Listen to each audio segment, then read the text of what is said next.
Lights out, wind howling through broken windows. A city shivers behind blackout curtains, while the sky flickers with the white-hot tails of incoming missiles. In the trenches, scopes glaze with rime, drones buzz like hornets in the frozen air, and somewhere on the Black Sea, a remote pilot leans into a screen as his sea drone tucks into the wake of a tanker. This is the Winter War, January 2026, not the meme you saw last month, not a map with red arrows, not a simple story. It's a test of stamina, steel, and supply. So, if you still think Russia is winning, watch this winter update before you speak. Start with the cold truth. Ukraine has declared a state of emergency in the energy sector as temperatures plunge to nearly 20 below and Russia hammers power infrastructure again and again. Repair crews are racing through the night.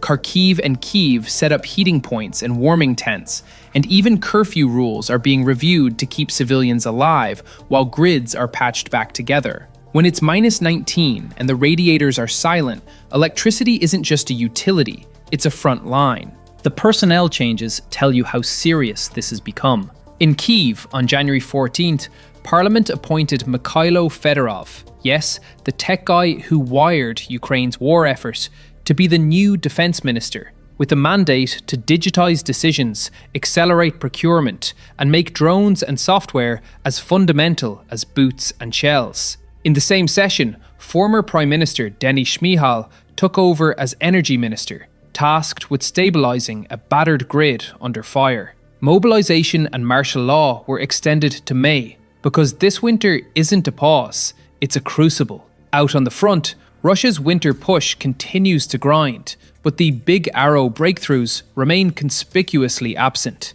In the Pokrovsk direction, Russian forces probed in small groups under the cover of glide bombs, but did not make confirmed advances. Weather, attrition, and Ukrainian interdiction of the T-0515 road keep biting into logistics. Kupiansk and Liman, attacks without durable movement. Around Orikhiv and in western Zaporizhia, it's the same rhythm.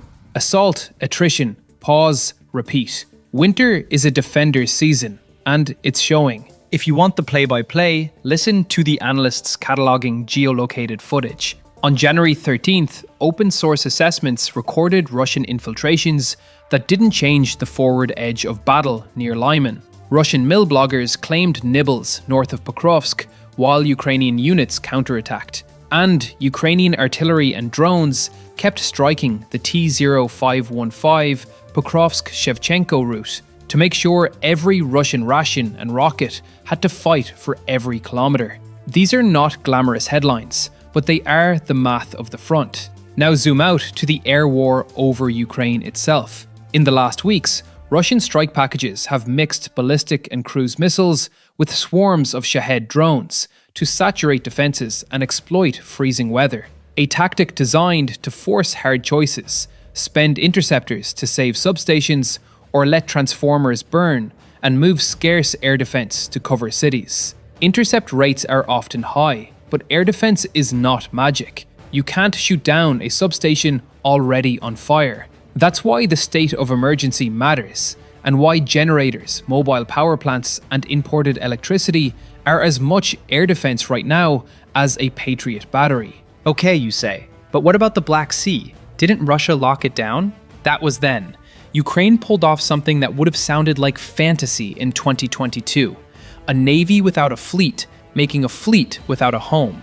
Repeated missile and drone strikes pushed the Black Sea Fleet to shift much of its combat power away from Sevastopol, and 2024 to 25 saw Russia relocate warships to Novorossiysk and the Sea of Azov to survive. That relocation wasn't a rumor. Even Russian-aligned officials admitted withdrawals, and Western and Ukrainian sources, plus the absence of targets, made the pattern hard to deny. Sevastopol stopped being a sanctuary. It turned into a liability. And this winter, the Sea War got a new chapter, the Shadow Fleet.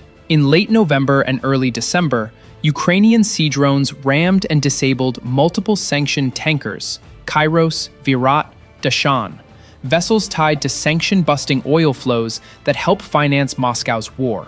Insurers hiked war risk premiums, the Caspian Pipeline Consortium briefly halted operations after equipment was damaged, and ports scrambled to reassess defenses. When your enemy funds his war with oil, holes in steel can become holes in budgets. That's not bravado, it's actuarial pressure applied at sea. If those hits feel surgical, the Deep Rear campaign has been blunt and broad. Throughout 2025, Ukraine's long-range drones repeatedly struck refineries across Russia. At one point, disruptions touched roughly a sixth of refining capacity, forcing juggling acts in exports and internal supply. Russia adapted with spare capacity and emergency repairs, but every diverted ruble and air defense battery is a resource not pointed at the front. Oil markets notice when 1 to 2% of global supply blinks. So do generals when depots burn. Back in the skies over Ukraine, the question everyone asks is the same. Where are the F-16s, and do they really matter? Deliveries began in mid-2024, continued through 2025, and more airframes are slated, though Belgium's contribution slid into 2026. Western commanders say Ukraine is flying them daily. Ukrainian pilots say they had to evolve tactics fast because NATO syllabi didn't match the realities of surviving dense Russian SAM belts. Think standoff shots, dispersed basing, pop-up presence, and ruthless emissions control. This isn't Top Gun, it's chess at Mach 2. Do they change everything? No. Do they change enough? Potentially. Combined with French Mirages, better munitions, and smarter planning, Ukraine can complicate Russian glide bomb tactics, hit launch platforms, and police the Black Sea's northwest with more confidence. But fighters don't fly on hope. They fly on parts, runways, pilots, weapons, and the fuel of sustained logistics. That's why the story beneath the dogfights is the factory floor. On that floor, Europe is finally moving from speeches to stockpiles. The EU and industry plowed cash into explosives, propellants, and shell lines. Expectations for 2025 rose toward the 2 million round mark across the bloc.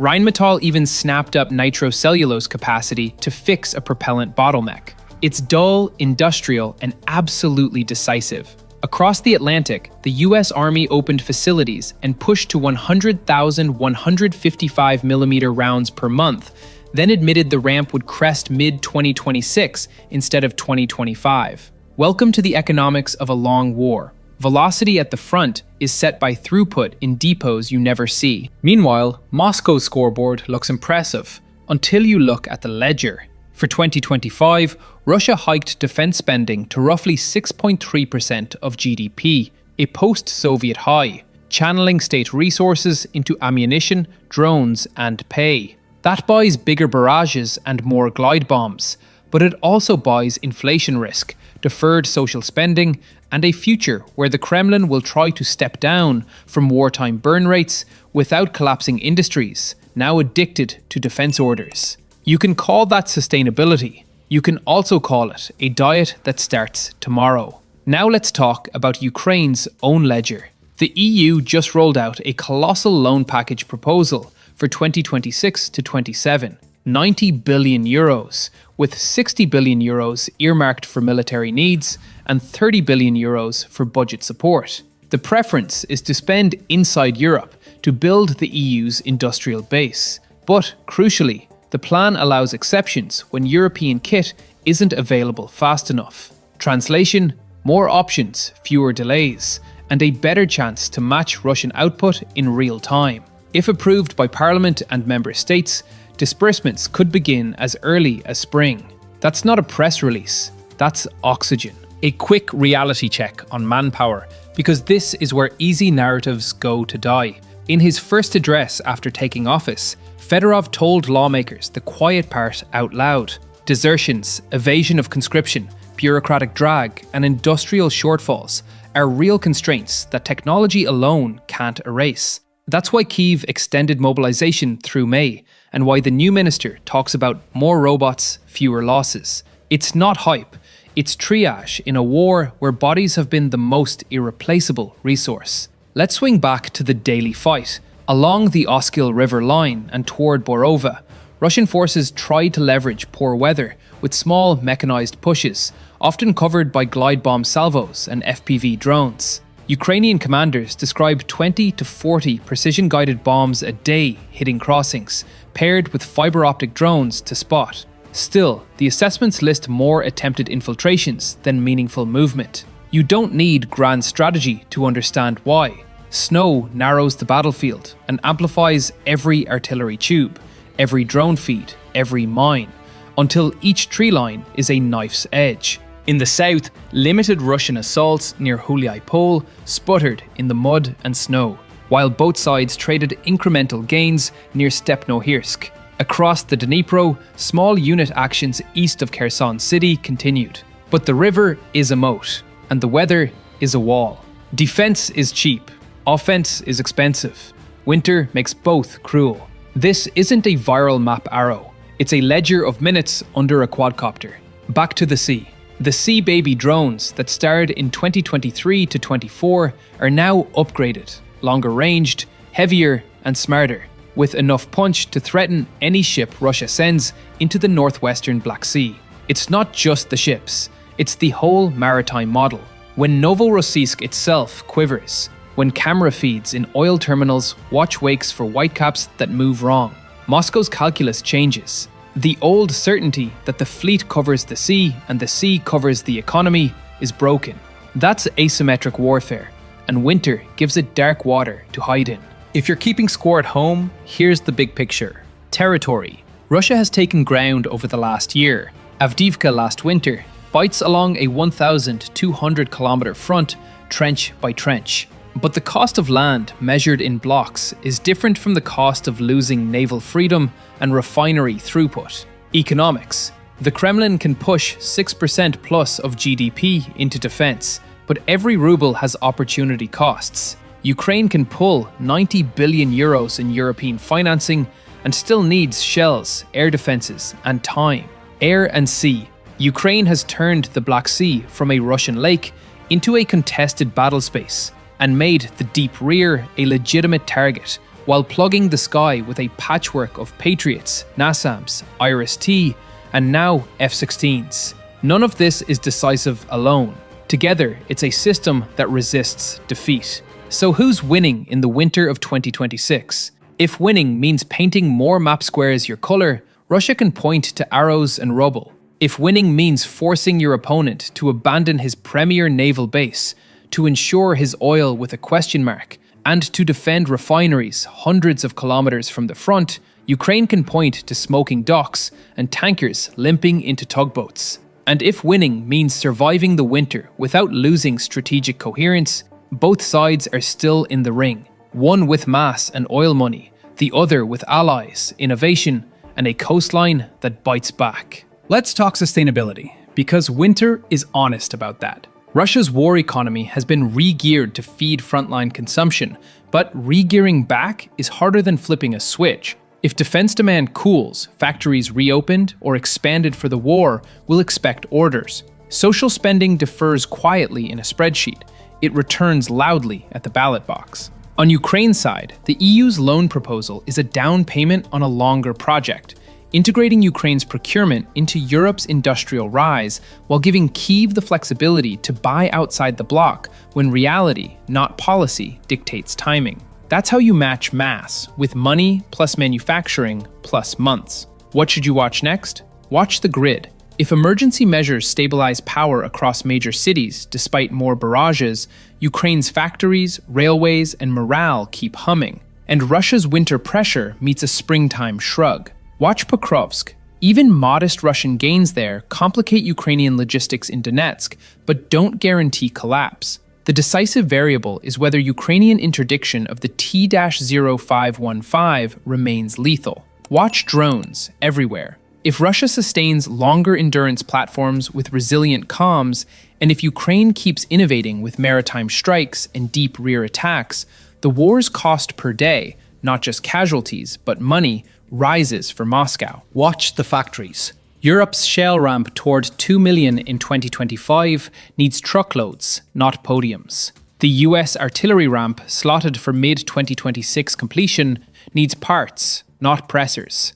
If those curves bend the right way, Ukraine's artillery doesn't just hold, it hunts. If they don't, winter's defensive grace will evaporate in the spring mud. The side that feeds guns with rhythm wins the hour. The side that feeds factories with contracts wins the year. And watch the politics inside Ukraine. Not for rosy narratives, but for candor and course corrections. Fedorov's first message wasn't a victory lap. It was an admission that the army must modernize its brain as much as its biceps, that drones and AI help only if the organization is agile, and that mobilization is a system, not a slogan.